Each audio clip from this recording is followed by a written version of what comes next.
야곱이 길을 떠나 동방 사람의 땅에 이르러 본즉 들에 우물이 있고 그 곁에 양 세 떼가 누워 있으니 이는 목자들이 그 우물에서 양떼에게 물을 먹임이라.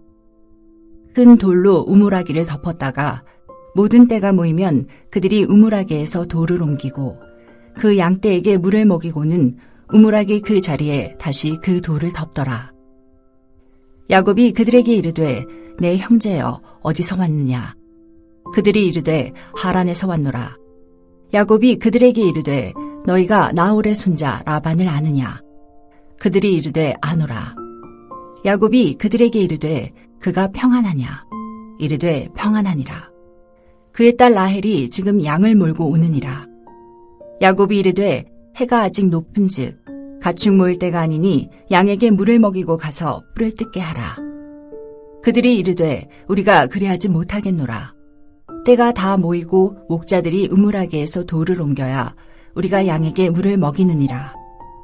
야곱이 그들과 말하는 동안에 라헬이 그의 아버지의 양과 함께 오니 그가 그의 양들을 치고 있었기 때문이더라.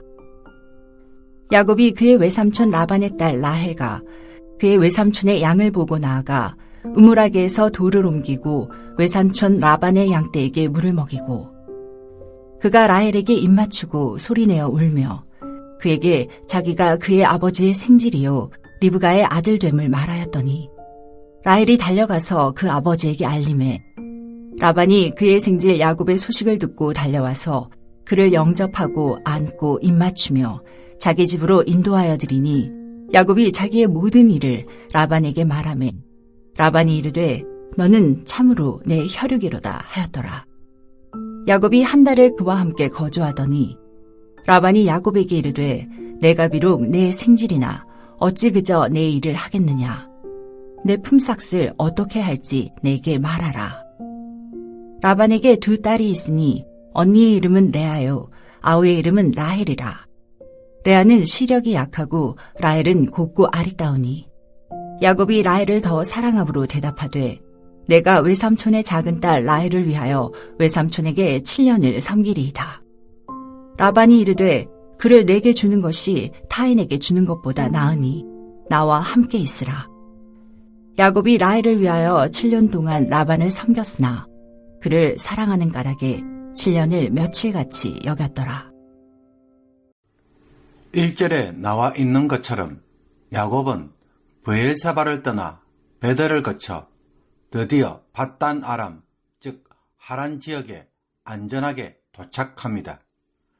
브엘사바에서 하란까지는 850km로서 걸어서 가면 한 달 정도 걸리는 먼 거리입니다. 아브라함의 형제인 나홀의 집이 있는 지역에 대해 창세기는 메소포타미아, 밧단 아람, 하란, 나홀의 성으로 다양하게 부르고 있습니다. 오늘 본문에서는 이 지역을 두고 동방 사람의 땅으로 부르고 있습니다. 창세기에서 동쪽은 종종 하나님의 약속과 보호에서 벗어나는 경우를 두고 사용합니다. 야곱도 그와 같이 약속의 땅에서 떨어진 자로 있음을 보여주고 있습니다. 야곱이 어느 들판에 우물이 있어 가서 보니 우물 곁에는 세 떼의 양들이 누워 있었습니다. 이곳의 목자들은 아무 때나 물을 먹이지 않고 모든 떼가 다 모이면 우물 입구를 덮은 큰 돌을 함께 치우고 다 함께 물을 먹이고 다시 돌로 덮어 우물을 보호하였습니다. 야곱은 그들이 하란에서 왔다는 말을 듣고는 그곳 목자들에게 나홀의 손자 라반을 아는지 묻습니다. 목자들이 라반을 안다고 대답하면서 마침 그의 딸 라헬이 양을 몰고 오고 있다는 것도 알려줍니다. 이 말에 야곱은 크게 기뻐합니다. 그래서 야곱은 아직 해가 중천에 있으니 양떼의 물을 먹이고 가서 풀을 빨리 뜯게 하라고 강권합니다. 얼핏 보면 야곱이 남의 일에 간섭하는 말처럼 보입니다. 아마도 야곱이 이런 말을 한 것은 라헬이 오기 전에 그들을 빨리 보내려고 한 말이라고 할 수 있습니다. 그러나 목자들은 자신들의 규칙을 언급하며 그럴 수 없다고 거절합니다. 아브라함의 늙은 종이 우물에서 리브가를 만난 것처럼 야곱도 우물에서 자신의 친족 라헬을 만납니다. 그리고 나중에 자연스럽게 결혼으로 이어집니다. 주소도 없이 무작정 하란을 향해 떠난 야곱의 발걸음입니다. 하란이라는 그 넓은 땅에서 도대체 어디로 가서 외삼촌 라반을 만날 수 있을까요? 그런데 우연찮게 그는 이 우물에 왔고 이곳에서 라반을 아는 사람을 만났으며 또 자신이 장차 결혼할 배우자인 라헬도 만났습니다. 베델에서 하나님은 내가 너와 함께 있어 내가 어디로 가든지 너를 지키며 라고 약속하셨는데 하나님은 그 약속을 지키신 것입니다. 하나님의 인도하심을 보면 우연 속에 들어있습니다. 우연은 필연의 반대입니다. 그러므로 하나님의 역사 역시 필연적인 상황에서만 일어나는 것이 아니라 전혀 그럴 것 같지 않은 상황에서도 얼마든지 일어날 수가 있습니다. 전혀 가능성이 없는 상황에서도 언제나 신뢰할 수 있는 것은 우연 속에서도 일하시는 하나님 때문입니다. 이런 상황에서 우리는 무엇을 근거로 길을 걸어갈 수 있을까요? 하나님 되심을 믿고 가는 것 외에 붙잡을 수 있는 것은 아무것도 없을 것입니다. 그러니 상황만 보고 판단하는 것은 얼마든지 넘어질 수가 있습니다.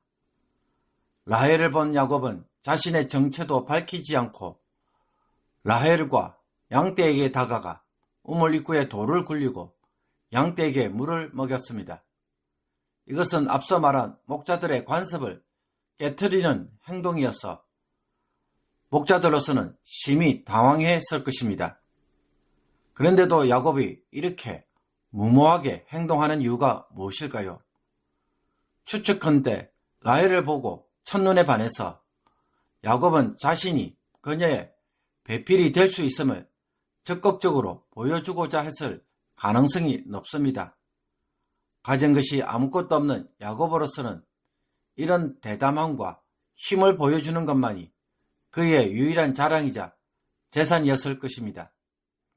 그러나 이런 야곱의 모습은 하나님을 의지하기보다는 여전히 자기 힘과 생각으로 살아가는 것에 빠른 자임을 드러냅니다. 우리 안에 반드시 다듬어져야 할 부분이 있다면 바로 이런 야곱의 모습일 것입니다.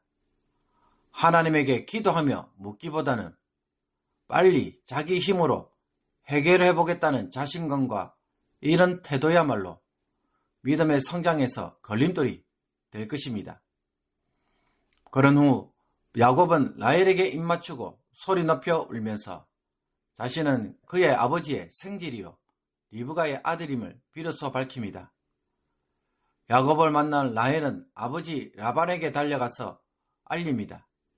이에 라반도 조카를 맞이하러 즉각적으로 달려옵니다. 이것은 과거 아브라함의 늙은 종이 엄청난 선물을 가져온 것을 알고 기대와 욕심에 달려온 것과 유사합니다. 그러나 막상 와서 보니 야곱 혼자 왔습니다.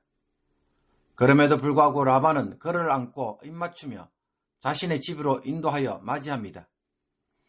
야곱이 라반에게 자기의 모든 일을 말해주자 라반은 너는 참으로 내 혈육이로다 라고 말합니다. 그런 후 야곱이 라반과 함께 한 달 동안 살도록 해줍니다. 겉으로 보면 야곱을 혈육처럼 여기고 환대하였지만 실제로는 자신의 이득을 챙기는데 빠른 라반이었습니다. 라반은 야곱을 한 달 동안 아무런 품삯도 주지 않고 일을 시킨 뒤에 뒤늦게 이제부터 품삯을 주겠다며 보수를 정하라고 말하고 있기 때문입니다. 호의를 베푼 모습 뒤에는 야곱을 단지 이용하려는 속셈이 가득한 것입니다. 라반의 제안에 야곱은 물질적인 대가보다는 라헬과의 결혼을 요구합니다. 라반의 두 딸 레아와 라헬 중에서 야곱은 라헬을 이미 사랑하고 있었습니다. 레아는 시력이 약하고 라헬은 곱고 아리따웠습니다. 여기서 레아의 눈이 약하다라고 표현했는데 이것은 시력이 약하다는 의미도 볼 수 있겠지만 다른 한편으로는 눈이 부드럽거나 혹은 섬세한 눈매를 가졌다는 의미로도 볼 수가 있습니다. 라크라는 단어가 이런 의미로 번역될 수 있기 때문입니다. 어쨌든 야곱은 작은 딸인 라헬을 아내로 맞는 대가로 7년 동안 일하겠다고 약속합니다. 당시에 신부의 몸값을 지불하기 위해서는 많은 예물이 필요했기에 야곱은 7년 노동이면 충분하다고 여긴 것입니다. 이에 라반은 라헬을 다른 남자에게 주느니 차라리 조카에게 주는 것이 낫다고 하면서 마지못해 받아들이는 척합니다. 힘좋고 성실한 조카가 7년 동안 일하겠다는 것은 결코 그에게 손해가 아니었습니다. 실제로 야곱의 노동으로 라반은 큰 부자가 됩니다. 창세기 30장 30절에서 내가 오기 전에는 외삼촌의 소유가 적더니 번성하여 때를 이루었으니 내 발이 이르는 곳마다 여호와께서 외삼촌에게 복을 주셨나이다 라고 말하고 있기 때문입니다. 라헬을 얻는 대가로 7년을 일하겠다는 야곱의 말을 라반은 놓치지 않고 즉각적으로 이용합니다. 라헬을 미끼로 조카 야곱의 튼튼한 육신을 최대한 이용하기로 한 것입니다. 이것도 모르고 야곱은 라헬 때문에 7년을 며칠처럼 여기며 일했습니다.